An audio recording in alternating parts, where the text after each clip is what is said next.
Assalamualaikum warahmatullahi wabarakatuh. Apa kabar teman-teman? Saya berdoa semoga teman-teman masih diberi perlindungan oleh Allah, masih diberi kesehatan oleh Allah, sehingga apapun yang menjadi aktivitas baik saudara menjadi berkah dan dilancarkan oleh Allah. Sebelum kita lanjutkan, mari kita berdoa dengan membaca Bismillahirrahmanirrahim. Subhanaka la ilma lana illa ma 'allamtana innaka antal alimul hakim. Teman-teman, setelah UTS kita akan bertemu dan membahas tentang tantangan pendidikan di masa depan. Pada mata kuliah filsafat pendidikan, sebelum UTS kita sudah banyak membahas tentang filsafat secara umum dan filsafat pendidikan secara umum juga. Kajian setelah UTS kita lebih fokus pada filsafat pendidikan secara khusus. Yang akan kita bahas kali ini terkait dengan tantangan pendidikan di masa depan. Seperti yang kita ketahui, kemajuan teknologi mengharuskan kita untuk selalu berinovasi. Tantangan kita ke depan tidak hanya sekedar bagaimana menguasai materi pada konteks keguruan, tetapi juga menguasai etika, menguasai adab, sopan santun, karakter pada tatanan pendidikan. Pada tatanan keguruan, kita harus bisa menguasai semua bidang yang akan kita pelajari, yang kita sampaikan kepada peserta didik. Tantangan ke depan, kita harus bisa menguasai 4 kompetensi. Kita sering mengenal istilah 4C. Komunikasi, kolaborasi, critical thinking, problem solving, dan inovasi.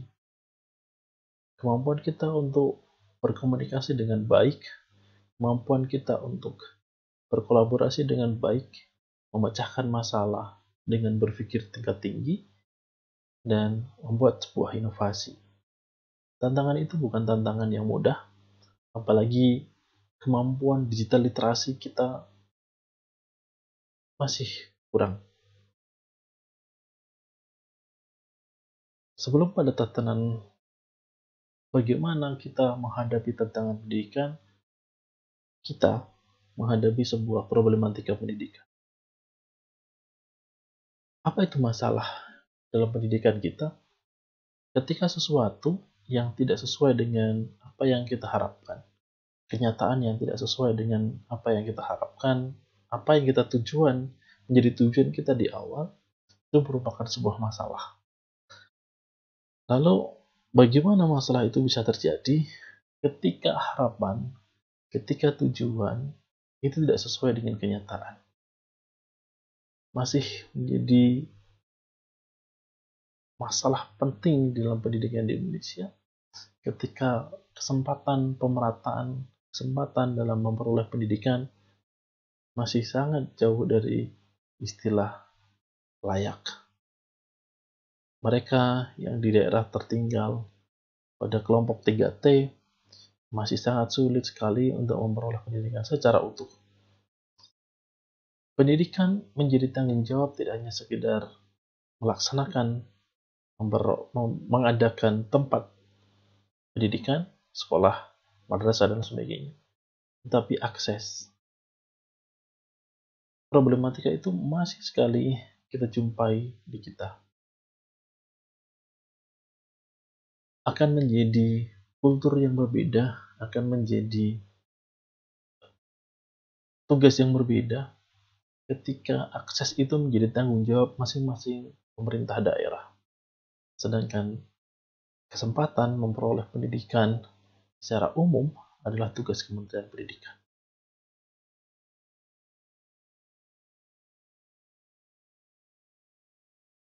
Lalu, apa sajakah problematika pendidikan di kita? Kami membuat sebuah tulisan tentang problematika pendidikan. Kami membaginya menjadi 3. Pertama, terkait dengan partisipasi, efisiensi dan efektivitas. Yang ketiga adalah bagian relevansi. Ketiga tantangan itu, ketiga problematika tersebut, mari kita bahas secara deskripsi jelasnya. Bagaimana partisipasi menjadi masalah dalam pendidikan di Indonesia? Masalah partisipasi terkait dengan perbandingan antara masukan atau input atau jumlah penduduk yang tertampung dalam satu satuan pendidikan. Sebagai contoh, kesadaran orang tua akan pentingnya pendidikan terkait juga dengan partisipasi. Mereka, anak-anak peserta didik, anak dari nelayan, anak dari petani, mereka akan sangat kurang sekali memperoleh pendidikan ketika kemampuan ekonomi orang tua juga minim. Bantuan operasional sekolah sebagai solusi yang diberikan oleh pemerintah dalam hal ini terkait dengan Kementerian Pendidikan, namun kalau kita ditinjau di lapangan masih kurang tepat sasaran. Kesadaran orang tua akan pentingnya pendidikan menjadi bagian yang harus kita hilangkan. Artinya problematika itu harus sudah hilang. Kesadaran orang tua akan pentingnya pendidikan harusnya sudah tinggi. Saya sendiri masih punya keyakinan bahwa ketika seseorang memiliki jenjang pendidikan yang tinggi, secara derajat ekonomi, secara derajat sosial, akan mengikuti. Dan saya masih punya keyakinan bahwa seseorang yang memiliki derajat pendidikan yang tinggi, mereka secara berlahan, secara hierarkinya, secara urutannya, etika, attitude, dan perilaku juga akan mengikuti menjadi yang baik. Kalau kita mau lihat pemecahan antara pendidikan dan keguruan, konsep pendidikan, objek formal pendidikan adalah pembentukan kepribadian. Objek formal pendidikan, adalah pembentukan kepribadian. Sementara objek formal keguruan adalah pembentukan pembelajaran. Kesadaran orang tua akan pentingnya pendidikan juga berdampak pada kesadaran orang tua membentuk pribadi anak menjadi baik, membentuk pribadi anak menjadi lebih baik lagi dengan hal terkait dengan tata krama sopan santun. Kemampuan ekonomi orang tua juga menjadi bagian yang tidak bisa kita sepelekan. Banyak dari mereka yang memiliki kemampuan ekonomi yang kurang, untuk memperoleh pendidikan mereka harus susah payah. Istilah yang kita sering pakai, banting tulang, pinjam uang, hutang sana kemari untuk menyekolahkan anaknya. Ketika ekonomi masih belum tercukupi, yang terjadi adalah, ya sudah nak, kamu putus sekolah saja. Bantuin bapak ke kebun, bantuin bapak ke sawah, bantuin bapak ke hutan untuk cari, bantuin bapak ke laut untuk mencari ikan. Ketika dari kecil sudah dididik, sudah diajari untuk mencari nafkah, mencari uang, mencari kebutuhan, memenuhi ekonomi keluarga. Ketika anak sudah merasakan, lebih enak cari uang daripada sekolah, itu akan berdampak pada masa depan. Yang ketiga, partisipasi juga terkait dengan kondisi fisik atau psikis dalam peserta didik. Sekolah inklusi, sekolah berbasis kesetaraan, sekolah berbasis persamaan gender harusnya sudah kita lakukan sejak dulu. Tidak bisa kita selalu menggunakan istilah neuroscience-nya seseorang itu berbeda. Kemampuan otak seseorang itu berbeda, walaupun secara teoris neuroscience, otak laki-laki dengan otak perempuan terkait dengan eksakta, terkait dengan estetika itu berbeda. Tapi kesamaan untuk memperoleh pendidikan, kesetaraan gender, kesetaraan kesempatan untuk memperoleh pendidikan dengan tidak mempertimbangkan perbedaan fisik, perbedaan psikis, harusnya sudah kita lakukan. Yang kedua, terkait dengan efisiensi dan efektivitas. Masalah efisiensi pendidikan berhubungan dengan kualitas, terkait dengan tenaga pendidikan, peserta didik, kurikulum, program belajar, dan pembelajaran, sarana, prasarana, dan sarana pendidikan, dan suasana sosial budaya. Tenaga pendidikan, peserta didik, orang selalu beranggapan ketika inputnya baik, outputnya juga baik. Berarti prosesnya dikesampingkan. Pada bagian proses tenaga pendidiklah yang menjadi patokan. Tetapi masih kita banyak jumpai kalau kita mau lihat bagaimana rintisan sekolah bertaraf internasional yang sudah dibubarkan, sementara di situ banyak sekali syarat-syarat untuk menjadi tenaga pendidik yang baik, bukan syarat, tetapi batas minimal yang harus dikuasai oleh seorang guru, seorang kepala sekolah. Bayangkan ketika syarat minimal menjadi kepala sekolah strata 2 itu sudah diterapkan. Alangkah lebih baiknya ketika sekolah itu memiliki kualitas yang baik dimulai dari pimpinannya. Selain itu, ketika kita lihat bagaimana tenaga pendidik kita yang masih saja pada kemampuan digital literasi masih kurang, itu menjadi bagian yang harusnya sudah kita hilangkan. Masalah prasarana sarana, tidak semuanya sekolah memiliki prasarana sarana yang baik. Kemampuan literasi kita buruk. Kemampuan literasi kita buruk karena kemampuan prasarana dan sarana perpustakaan kita yang belum terpenuhi. Masalah efektivitas pendidikan berkenaan dengan rasio antara tujuan pendidikan dengan hasil pendidikan. Bagaimana tadi saya sampaikan, kita tidak bisa mengajarkan seseorang dengan kemampuan yang berbeda, tetapi perlakuan kita sama. Input, proses, dan outputnya. Proses menentukan bagaimana input, proses menentukan bagaimana output bisa terjadi, tetapi prasyaratnya harus kita sesuaikan dengan inputnya. Kita tidak bisa ajarkan ikan itu untuk memanjat pohon. Kita tidak bisa ajarkan bagaimana monyet itu harus berenang. Tapi kita bisa ajarkan bagaimana ikan itu makin pintar berenang. Bagaimana monyet itu semakin pintar memanjat dan sebagainya. Dalam konteks ini, ketika inputnya siswa sudah bagus, kita harus memberi proses yang lebih bagus lagi agar outputnya menjadi lebih baik lagi. Terkait juga dengan bagaimana ketika inputnya masih kurang, kita juga harus berproses pendidikan dengan peningkatan kualitas mutu pendidikan yang lebih baik, menghasilkan output yang baik. Itu terkait dengan efektivitas. Lalu, bagaimana dengan relevansi? Masalah relevansi itu berkaitan dengan kebutuhan lapangan. Bagaimana standar lulusan yang dihasilkan. Masih ingat teman kami yang lulusan PGMI ketika mendaftar CPNS di suatu daerah, syaratnya adalah S1 PGSD, sementara dia lulusan S1 PGMI. Strata jenjang pendidikan sama, S1, dan jenjang yang akan dituju sama, SD, MI, setara itu. Tetapi terkait dengan bagaimana lapangan yang dibutuhkan. Ketika suatu daerah menginginkan dia lulusan PGSD, tapi PGMI mau kemana?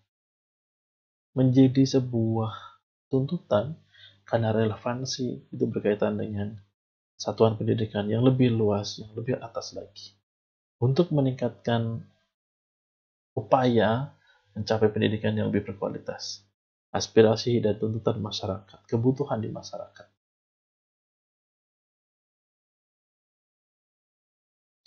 Lalu, apa yang membuat permasalahan problematika pendidikan di Indonesia masih sangat tinggi? Kita masih banyak jumpai anak yang memiliki kebutuhan khusus tidak bisa diterima di sekolah negeri, walaupun sekolah negeri harus menerima siswa yang memiliki latar belakang yang berbeda dengan yang lain karena kebutuhan khususnya. Tetapi apa sih yang menyebabkan problematika pendidikan itu masih berjalan? Yang pertama, bagaimana pertumbuhan penduduk di Indonesia semakin cepat.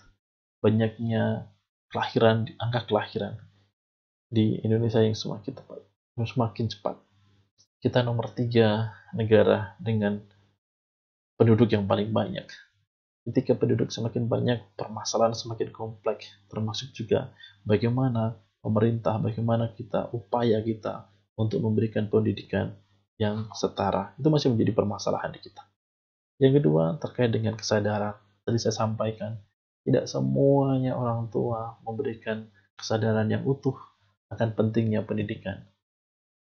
Ketika mereka masih beranggapan bahwa buat apa sekolah sampai strata 1, strata 2, bahkan strata 3. Lihat tetanggamu itu. Strata 1, lulusan S1 yang masih nganggur dan sebagainya.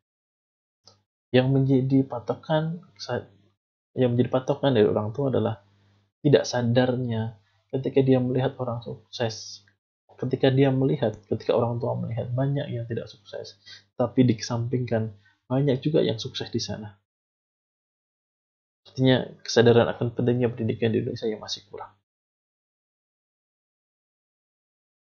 Yang ketiga terkait dengan ICT. Perkembangan informasi, komputer, dan teknologi semakin cepat. Sekarang kita masuk pada pandemi, masa-masa di mana kemampuan digital kita, digital literasi kita dibutuhkan, teknologi literasi kita juga dibutuhkan. Pada masa seperti ini, yang harus siap dan mampu untuk mengembangkan kemampuan ICT-nya adalah guru dan siswa. Kita bisa bayangkan permasalahan terkait ICT di masa pandemi sungguh luar biasa. Ketika Kementerian Pendidikan memberikan bantuan kuota kepada masing-masing mahasiswa, bahkan kepada guru dan dosen, tetapi tidak semuanya siswa memiliki kuota, memiliki handphone, memiliki gadget, memiliki laptop, dan sebagainya. Ketika siswa memiliki gadget, memiliki handphone, diberi kuota, tetapi masih terkendala jaringan. Ketika sudah memiliki semuanya, kendala lagi adalah literasi digital yang kurang. Sekarang kita bayangkan berapa banyak aplikasi yang digunakan oleh Bapak Ibu guru dalam mengajarkan siswanya di masa pandemi ini.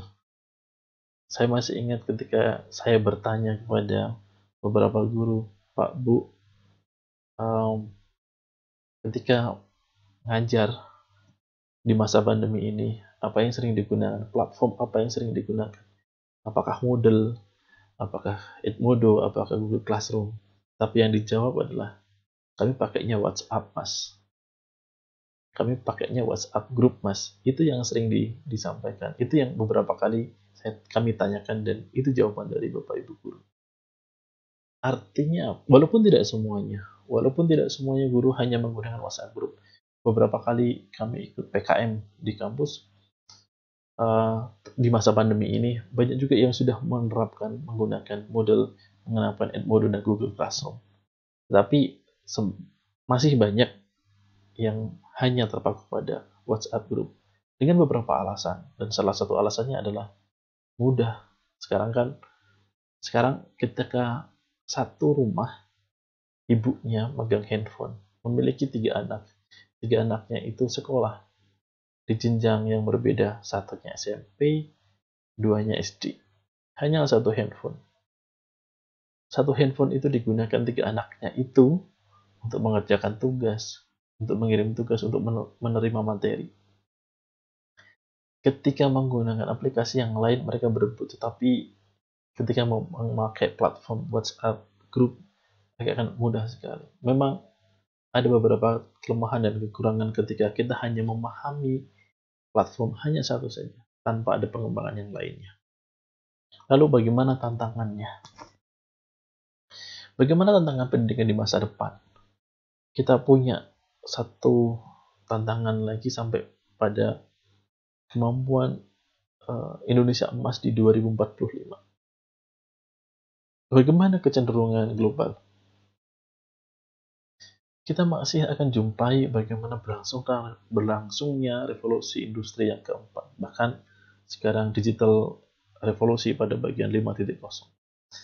Fenomena kemajuan teknologi informasi dan komunikasi dalam era revolusi digital. Semuanya serba digital.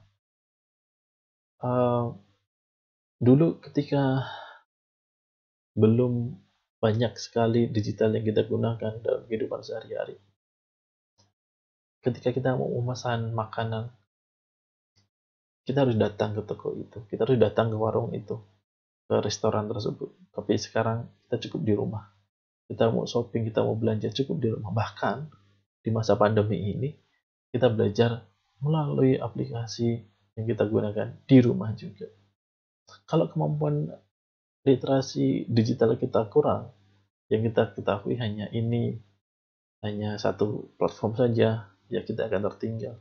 Yang kedua, perubahan peradaban masyarakat. Berubahnya sendi-sendi kehidupan. Budaya kita, budaya peradabannya kita, termasuk dalam masyarakat, termasuk juga dalam pendidikan. Yang sedang kita perangi adalah budaya kita tentang pendidikan kita, tentang bagaimana plagiasi masih banyak sering terjadi di kita. Budaya nyontek, budaya atau chatting, budaya menjiplak dan sebagainya itu masih terjadi di kita. Yang ketiga, semakin tegasnya fenomena abad kreatif. Kemampuan 4C yang paling akhir adalah create and inovasi. Kalau kita tidak berinovasi, yang ada adalah kita yang hilang. Kemampuan literasi kita akan sangat dibutuhkan. Kemampuan inovasi kita akan sangat dibutuhkan, termasuk dalam dunia pendidikan. Dulu ketika kita sekolah, sering sekali sebelum masuk sekolah, kita suruh berbaris. Di masa saya, kami disuruh berbaris, diperiksa kukunya, diperiksa kerapiannya sebelum masuk ke kelas. Ketika dimasuk di kelas, kami masih ingat itu, tangan harus di bangku seperti ini, sedeku kalau bahasa Jawanya. Tidak boleh gojek, harus memperhatikan. Tetapi kan itu teacher center. Sekarang di abad yang sekarang, di masa sekarang, di dewasa ini, yang kita butuhkan adalah student center. Rame tidak apa-apa, itu bagian dari kreativitas. Bukan berarti rame gaduh ya, tapi rame yang dimaksudkan di sini adalah munculnya pembelajaran yang menyenangkan, munculnya pembelajaran yang produktif di situ. Selain kompetensi, harus juga ada kompetisi. Kompetisi untuk meningkatkan kompetensi. Itu bagian dari inovasi. Kecenderungan yang kedua adalah pada megatrend dunia 2045. Dimulai dari perubahan geopolitik. Akhir-akhir ini bahkan kita harus melek politik. Yang kedua, perubahan geoekonomi, demografi dunia, urbanisasi global, perdagangan internasional, sekolah asing, sekolah internasional boleh di Indonesia, izinnya boleh. Dulu ada RSBI, rintisan sekolah bertaraf internasional atau sekolah bertaraf internasional, tetapi dibubarkan. Hanya gara-gara alasannya tentang RSBI dan SBI dibubarkan. Karena tuntutan dari pemohon bahwa nilai nasionalismenya akan hilang karena kita belajar bahasa Inggris. Sekarang kalau kita hanya gara-gara kita belajar bahasa Inggris, nasionalismenya hilang, berapa banyak jurnal kita, artikel jurnal kita yang terpublish dalam jurnal internasional.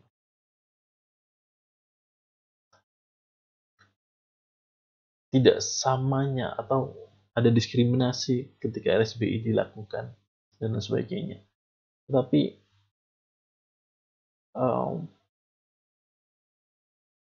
klasterisasi, ada klaster bahwa sekolah harus ada sekolah yang unggul dan dimulainya dari sekolah bertaraf internasional. Keuangan global menjadi megatrend kecenderungan dunia, persaingan sumber daya alam, perubahan iklim dan kemajuan teknologi. Kemajuan teknologi ini pun menjadi tren yang tidak akan hilang sampai kapanpun. Karena digital literasi dan teknologi literasi menjadi bagian dari kecenderungan global sampai pada megatrend dunia 2045. Kondisi yang sedang dihadapi di kita di abad 21, kita sedang masuk pada revolusi industri 4.0.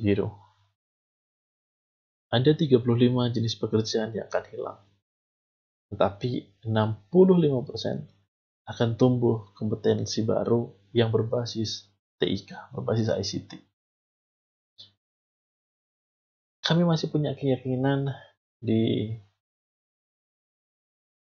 milenial, di generasi abad 21, beberapa hal yang tidak bisa digantikan adalah salah satunya adalah guru.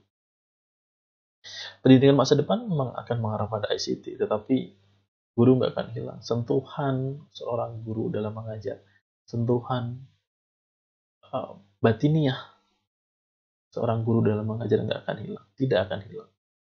Bagaimana lembutnya seorang bapak dan ibu guru mengajarkan, membaca kepada anak didiknya, mengajarkan berhitung kepada anak didiknya. Bagaimana sentuhan hanya sekedar bertanya, nak sudah sarapan? Sudah dikerjakan PR-nya? Mari kalau yang belum dikerjakan dengan bapak ibu guru, dengan bapak dan ibu guru. Masih ingat di kami bagaimana kami diajarkan bagaimana menulis tegak bersambung, menulis halus. Dan begitu sabarnya seorang guru mengajarkan tentang menulis tegak bersambung. Dan salah satu tantangan di masa depan, pendidikan masa depan adalah kemampuan guru terhadap ICT, kemampuan guru terhadap teknologi pada persaingan globalisasi. Kita akan mengarah pada generasi milenial, generasi Z, Gen Z, di mana semuanya serba teknologi.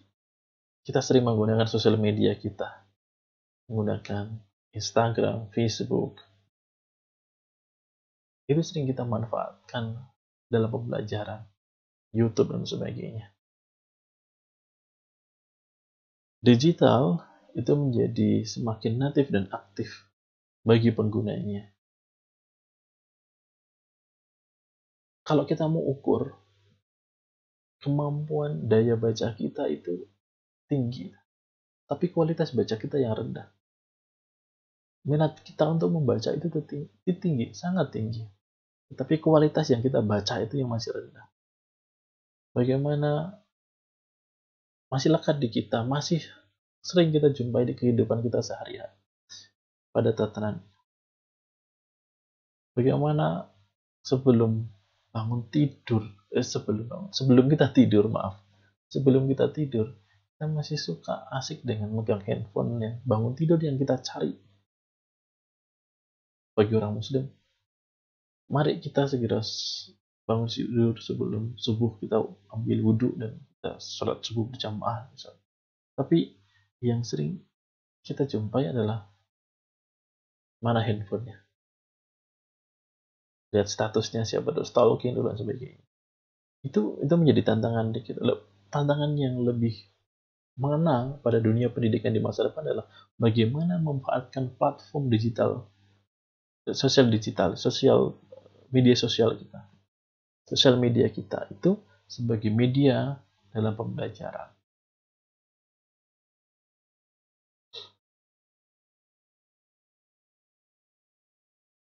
Lalu apa yang harus kita lakukan ketika kita sudah mendapatkan tantangan pendidikan sebanyak itu? Ini terkait dengan pendidikan. Besarnya populasi siswa, guru, dan sekolah yang terbesar di seluruh Indonesia. Besarannya itu luar biasa itu. Karena tadi saya disampaikan di awal, disampaikan ketika tantangan adalah pertumbuhan penduduk yang sangat cepat. Angka partisipasi kasar di sebuah daerah semakin tinggi. Ketika populasi siswa, guru, dan sekolah yang besar di seluruh Indonesia, kemampuan untuk meningkatkan mutu itu dimulai dari bagaimana fasilitas prasarana dan sarana dipenuhi dulu oleh pemerintah daerah. Ketika masuk pada periode pemilihan kepala daerah, selalu digembor-gemborkan, pilih saya, nanti sekolah gratis. Kan ada bantuan operasional sekolah, dan bantuan operasional sekolah itu anggaran dari pendidikan di tingkat nasional. Yang kedua, membangun sinergi dan tanggung jawab tripusat pendidikan. Keluarga menjadi tumpuan utama menurut saya terkait dengan tanggung jawab sebuah pendidikan. Bagaimana seorang ibu mengajarkan bagaimana berkata yang baik. Bagaimana seorang bapak mengajarkan bagaimana bertanggung jawab yang baik. Bagaimana seorang kakak mengajarkan sopan santun kepada orang tuanya. Dan itu dimulai dari keluarga. Ketika masih di dalam kandungan, si anak diajarkan oleh ibunya tentang bagaimana yuk nak makan dulu, yuk nak ibu dulu. Yang makan sebenarnya ibu, yang minum adalah sebenarnya ibunya.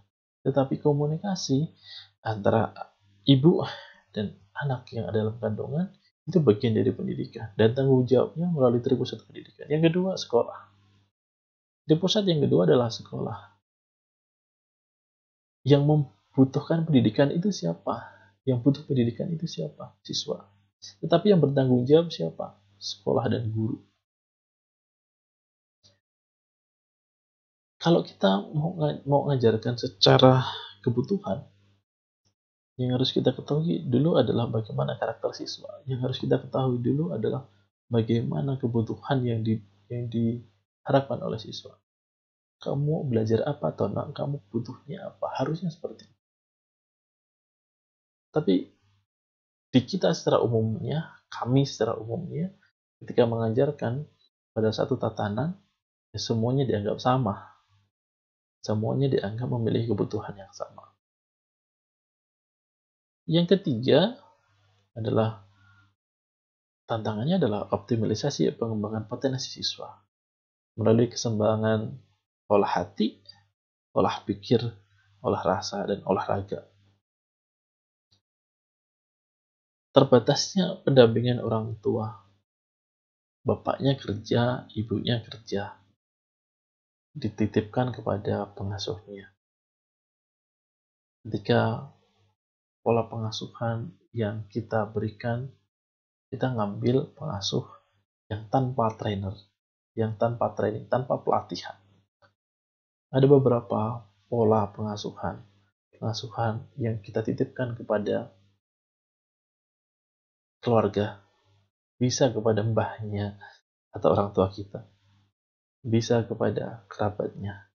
Yang kedua, pengasuhan tanpa melihat apakah sin pengasuh itu memiliki latar belakang pelatihan pengasuhan yang baik.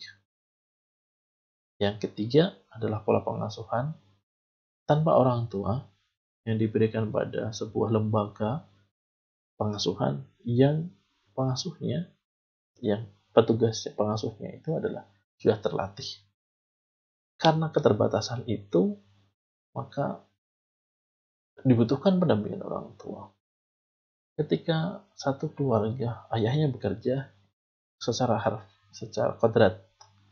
kodratnya si ibu di rumah menjaga anak dan melayani istri kebutuhan sehari-hari, masak, menjaga anak dan sebagainya, dan itu pahalanya lebih banyak. Ketika seorang istri hanya di rumah, tapi yang uh, menjadi modal awalnya adalah sang istri, sang perempuan itu memiliki pendidikan yang tinggi. Ketika lulus dan tidak langsung bekerja dan menikah dan memiliki anak, tapi modal awal seorang perempuan adalah pendidikan. Ketika sang perempuan tersebut memilih menjadi istri dan tidak bekerja. Tantangan lagi yang kelima adalah keterbatasan sarana dan infrastruktur. Jadi kami sampaikan memberi kesempatan yang sama kepada setiap siswa adalah tugasnya pemerintah secara pusat.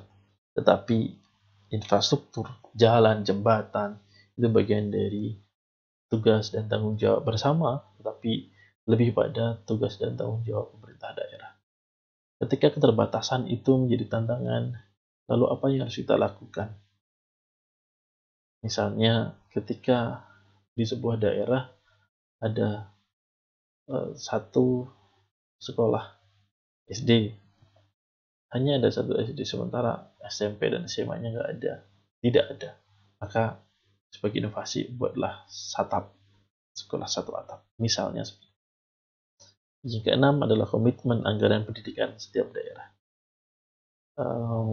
Istilahnya jangan disunat, jangan dipotong anggaran pendidikan untuk pendidikan di masing-masing daerah. Walaupun melihat sisi anggaran menjadi tanggung jawab penuh oleh pemerintah daerah.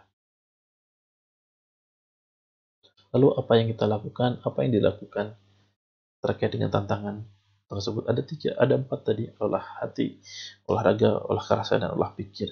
Adalah penumbuhan nilai-nilai utama karakter, PPK. Ada 18 karakter, tetapi nilai utama karakter dibagi menjadi 5. Ada religius, nasionalisme, kemandirian, gotong royong, integritas. 5 nilai utama merupakan aktualisasi dari Pancasila. 3 pilar gerakan nasional, revolusi mental, nilai-nilai kearifan lokal, dan tantangan masa depan. PPK sudah beberapa tahun digalakkan. PPK bagian dari upaya pemerintah, upaya kementerian, upaya pendidikan secara umum, secara nasional, untuk meningkatkan kemampuan kita untuk menghadapi tantangan di masa depan.